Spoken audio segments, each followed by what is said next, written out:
ओम नमः शिवाय। श्री सद्गुरु स्वामी समर्थ। जय जय स्वामी समर्थ। भगवान शिवांची अद्भुत आणि रहस्यमय अशी कथा जे भक्त आज ऐकणार आहेत, त्या भक्तांच्या जीवनातील सर्व दुःख, दारिद्र्य आणि गरिबी जळून जाणार आहे। माता लक्ष्मीची कृपा त्या भक्तांवर होणार आहे। जे भक्त ही कथा शेवटपर्यंत ऐकणार आहेत, त्यांच्या मुलाबाळांवरील प्रचंड मोठं संकट देखील टळणार आहे। म्हणून ही भगवान शिवांची अद्भुत आणि रहस्यमय कथा नक्की शेवटपर्यंत ऐका। त्यापूर्वी जर तुम्ही आपल्या या भक्तिमय चॅनलवर नवीन असाल तर रोज असेच कथा आणि संदेश ऐकण्यासाठी आपल्या या चॅनलला देखील लगेच सबस्क्राईब करून ठेवा। कथेला सुरुवात करूया। एका सुंदर पहाटे हिमालयाच्या उंच शिखरावर कैलास पर्वतावर शांतपणे उभा होता।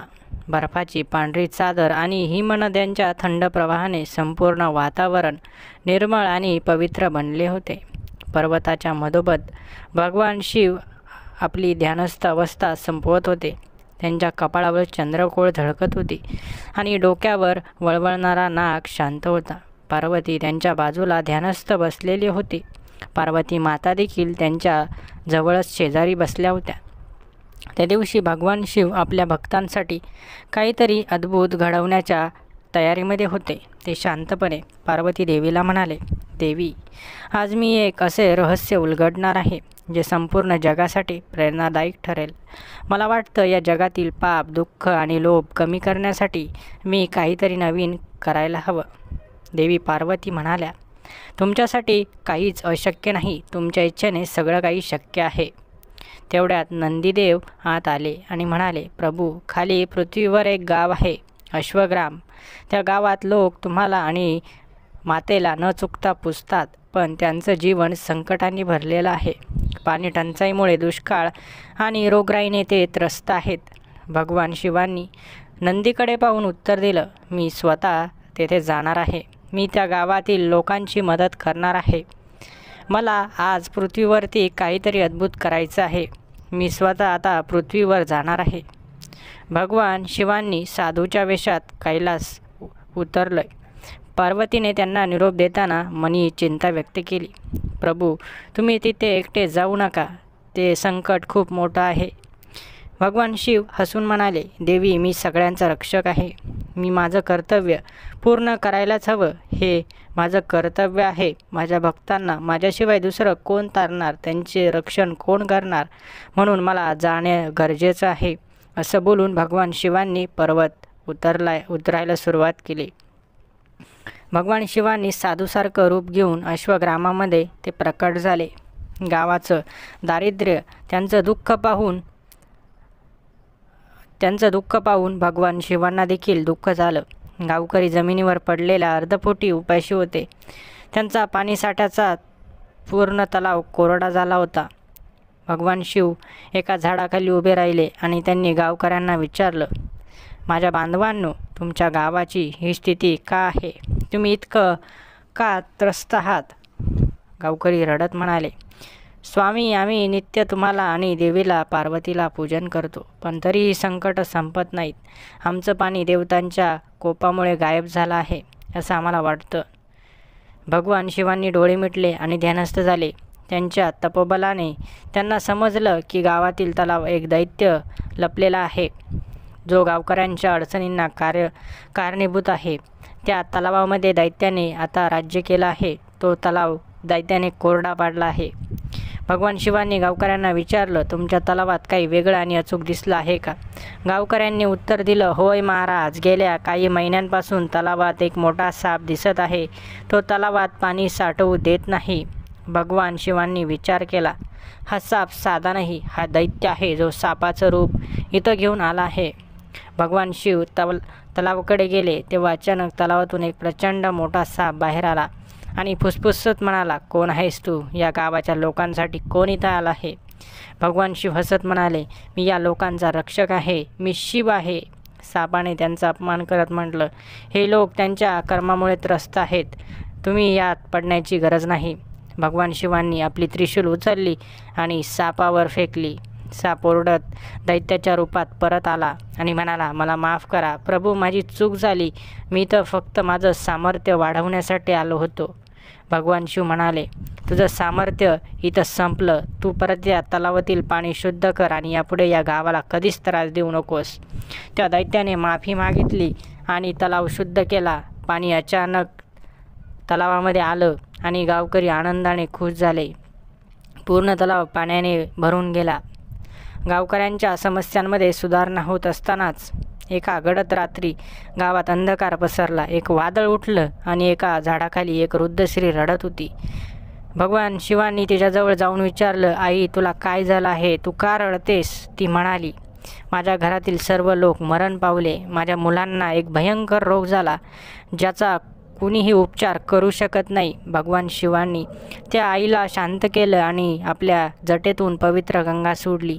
त्यांनी ती पवित्र पाणी व वृद्ध स्त्रीच्या घरात नेऊन टाकलं. आश्चर्यकारक पद्धतीने तिच्या मुलांना असलेला रोग गेला आणि ते सर्व काही ठीक झाले. ते मरण पावले नव्हते, तर त्यांना त्या रोगाने ग्रासलं होतं.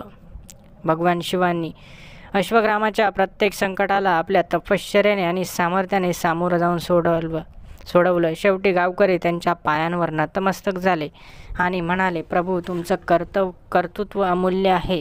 आम्ही तुमचं ऋण कधीच फेडू शकत नाही. भगवान शिव म्हणाले, तुम्ही फक्त धर्माचरण करा. आपलं कर्तव्य नेहमी प्रामाणिकपणे पार पाडा. संकट तुमचं भविष्य अजून उज्ज्वल करायला येतात. तुमचं मन नेहमी स्वच्छ ठेवा. गावकऱ्यांनी पुन्हा आपल्या श्रद्धेने पूजा सुरू केली. भगवान शिव हे पुन्हा कैलासावर परतले. पार्वती मातेने त्यांना विचारलं, गावाचं काय झालं प्रभू? भगवान शिव म्हणाले, देवी, ते आता सुखात आहेत. श्रद्धा आणि भक्तीने प्रत्येक संकट संपतं. त्यांची श्रद्धा आज कामी आली. मी त्यांच्यासाठी तिथे गेलो आणि त्यांची सर्व संकटे संपवून पुन्हा आलो. तेव्हापासून अश्वग्राम प्रसिद्ध झालं. प्रत्येक संकटाला सामोरं जाण्याची ताकद देव देतो ही शिकवण तेथील लोकांनी पिढ्यानपिढ्या सांभाळली. भगवान शिवांची ही कथा आपल्याला शिकवते की प्रत्येक संकट एक नवीन संधी घेऊन येतं. श्रद्धा, धैर्य आणि मेहनत यांच्या जोरावर आपण कोणत्याही अडचणींवर मात करू शकतो. श्रद्धा आणि भक्ती संकटांवर मात करण्याची सर्वात मोठी शक्ती आहे. प्रत्येक अडचण आपल्याला नवीन मार्ग दाखवते. फक्त आपला दृष्टिकोन सकारात्मक असायला हवा. आपल्या कर्मावर विश्वास ठेवा. योग्य कर्म केल्यास देव नेहमीच आपल्या पाठीशी असतो. जीवनात संकट ही फक्त आपल्याला मजबूत बनवण्यासाठी येत असतात. स्वार्थ आणि लोभ यामुळे आपल्यावर संकट येतात, पण श्रद्धा आणि शुद्ध विचाराने ती दूर देखील होतात. आपल्या सामर्थ्यावर विश्वास ठेवा. देव तुमच्या क्षमतेनुसार तुम्हाला अडचणी देतो. संकट आपल्याला मोडून टाकण्यासाठी नसतात, तर आपल्याला घडवण्यासाठी असतात. देवाची कृपा केवळ प्रामाणिक भक्तीने आणि सेवेमुळेच मिळते. जेव्हा तुम्ही संकटांशी लढायला तयार होता, तेव्हा सृष्टीची ऊर्जा तुमचं मार्गदर्शन करते. देवाला स्वतःहून विनंती करायची गरज नाही. तुमचं प्रामाणिकपणच तुम्हाला त्यांच्या जवळ आणतं. अडचणी कितीही मोठ्या असल्या तरी श्रद्धा तुम्हाला त्यावर मात करून देते. शांतचित्त आणि धीराने तुम्ही कोणत्याही समस्येवर उपाय शोधू शकता. शिवकथा आपल्याला शिकवते की प्रामाणिकतेने केलेल्या कर्माचं फळ केव्हा ना केव्हा मिळतंच. देव सतत आपलं परीक्षण घेत असतो. म्हणूनच संकटांमध्येही विश्वास ठेवायला शिका. संकट ही फक्त तात्पुरती असतात. यश मिळवण्यासाठी सतत कष्ट करत राहा. शिवकथेतील गावकऱ्यांनी दाखवलेली श्रद्धा आपल्याला प्रेरणा देते की परिस्थिती कितीही बिकट असो, श्रद्धा कधीच सोडू नये. आपल्या आयुष्यातून स्वार्थ, लोभ आणि अपवित्रता दूर ठेवली तर जीवन अधिक सुंदर होईल. संकटांना घाबरू नका. त्यांना सामोरं जा आणि त्यातूनच मिळणाऱ्या शिक्षणाचा स्वीकार करा. भगवान शिवांनी दाखवलेली मदत आपल्याला शिकवते की दयाळूपणा ही आपली खरी संपत्ती आहे. कधीही दुसऱ्याच्या दुःखावर हसू नका. त्याऐवजी त्यांना मदत करण्याचा प्रयत्न करा. तुमचं मन आणि आत्मा स्वच्छ ठेवले तरच जीवनात सकारात्मक ऊर्जा निर्माण होते. परिस्थिती कितीही कठीण असली तरी शांत राहून योग्य निर्णय घेण्याची गरज आपल्याला आहे. शिवांच्या त्रिशूलाचा अर्थ आहे नकारात्मक विचारांचा नाश, शांतचित्त आणि शुद्ध कर्म. श्रद्धा ही कोणत्याही औषधापेक्षा जास्त प्रभावी आहे. जेव्हा आपण सत्याचा मार्ग स्वीकारतो तेव्हा अडथळेही आपल्या यशाचं कारण बनतात. भगवान शिवांनी आपल्याला शिकवलं की सामर्थ्य फक्त शरीरात नाही तर मनात आणि आत्म्यात असतं. संकट येतात पण त्यातून आपल्याला नवे धडे मिळतात. त्यांना संधी मानायला शिका. शिवकथेतील सापाची कथा आपल्याला शिकवते की नकारात्मक शक्ती कितीही बलवान असली तरी सत्याचा विजय हा होतोच. निराशा आणि भीती तुम्हाला कमजोर करतात पण श्रद्धा तुम्हाला जिंकण्याची ताकद देते. अडचणींवर उपाय शोधताना धीर आणि संयम हेच तुमचे खरे मित्र असतात. भगवान शिवांच्या कृपेने जीवनातील प्रत्येक अडचण दूर होऊ शकते. फक्त त्यांच्यावर विश्वास ठेवा. देव आपल्याला संकटातून नेहमी मदत करतो पण त्यासाठी श्रद्धा असावी लागते.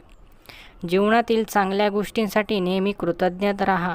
कर्म करत राहा. यश तुमच्या मागे येईल. आपल्याला ही शिवकथा सांगते की फक्त कर्तव्य करा, फळ आपल्याला मिळतंच. कारण भगवान शिवाने देखील हेच सांगितलं आहे की तुम्हाला तुमचं कर्म जसं आहे तसंच फळ मिळणार आहे. मनामध्ये सकारात्मक विचार ठेवा. ते आपलं भविष्य घडवत असतात. शिवकथा आपल्याला सांगते की संकट येतात पण ते आपल्याला मजबूत बनवण्यासाठी असतात. तुम्ही जेव्हा संकटात अडकता तेव्हा देव तुम्हाला योग्य मार्ग दाखवतो. आपण जे दुसऱ्यांना देतो तेच आपल्याला परत मिळतं. म्हणून दुसऱ्यांना मदत करा. देव तुम्हाला मदत करतील. दुसऱ्यांच्याबद्दल मनामध्ये चांगले विचार ठेवा. तुमच्या जीवनात चांगलं घडेल. दुसऱ्यांना जर तुम्ही 4 रुपयाची मदत केली तर देव तुम्हाला 10 रुपयाची मदत करतील. शिवकथेतील शांतता आणि सामर्थ्य आपल्याला आपल्या जीवनात लागू करायला हवी. शिवांचं तप आणि शांती आपल्याला दाखवते की संयमाने कोणत्याही संकटांवर मात करण्यात येते. गावकऱ्यांनी दाखवलेला एकत्रितपणा आपल्याला शिकवतो की सहकार्यानेच यश मिळवता येतं. प्रत्येक वाईट घटनेमागे एक सकारात्मक परिणाम लपलेला असतो. देव तुमचं रक्षण करतो पण तुम्हाला मेहनत करायलाच हवी.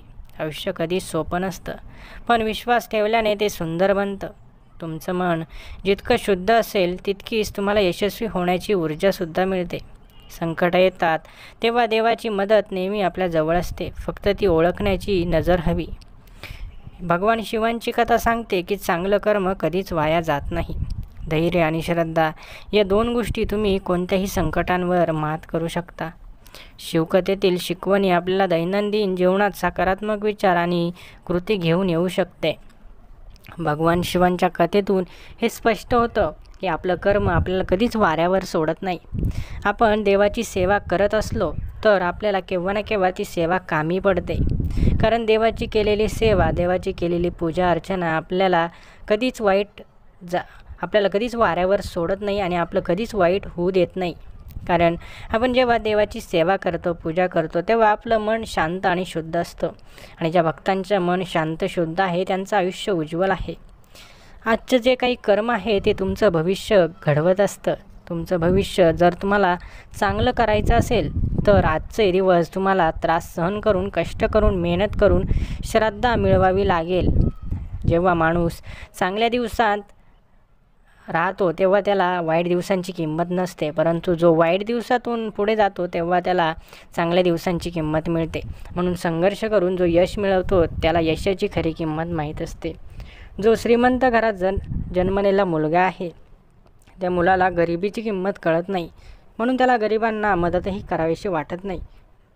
पण गरीब घरातील मुलगा जर त्याच्या कर्तृत्वाने श्रीमंत झाला तर त्याला गरिबाची पूर्णपणे जाण असते आणि तो त्या गरिबांना मदत करण्यासाठी तत्पर असतो.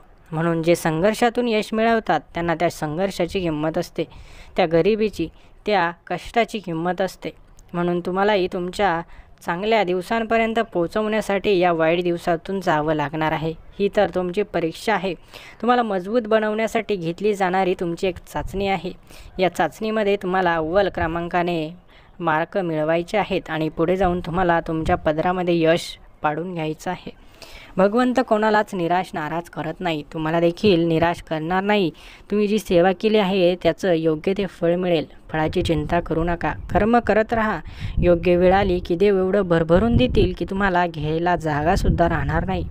म्हणून लक्षात ठेवा, येणारे दिवस येतील परंतु आजचा जो दिवस आहे तो योग्य प्रकारे घालवा. वेळ वाया घालवू नका. जीवनामध्ये नेहमी कष्टाला सुरुवात करा.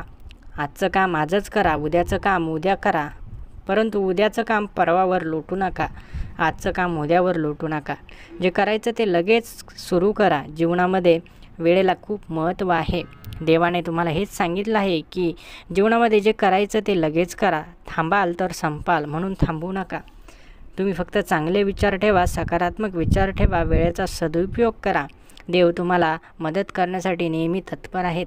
आजची ही कथा जर तुम्हाला आवडली असेल तर व्हिडिओला एक लाईक नक्की करा आणि ही कथा होईल तेवढ्या भक्त परिवारापर्यंत नक्की पोहोचवा. चॅनलला अजूनही सबस्क्राईब केलं नसेल तर चॅनलला देखील लगेच सबस्क्राईब करा. धन्यवाद.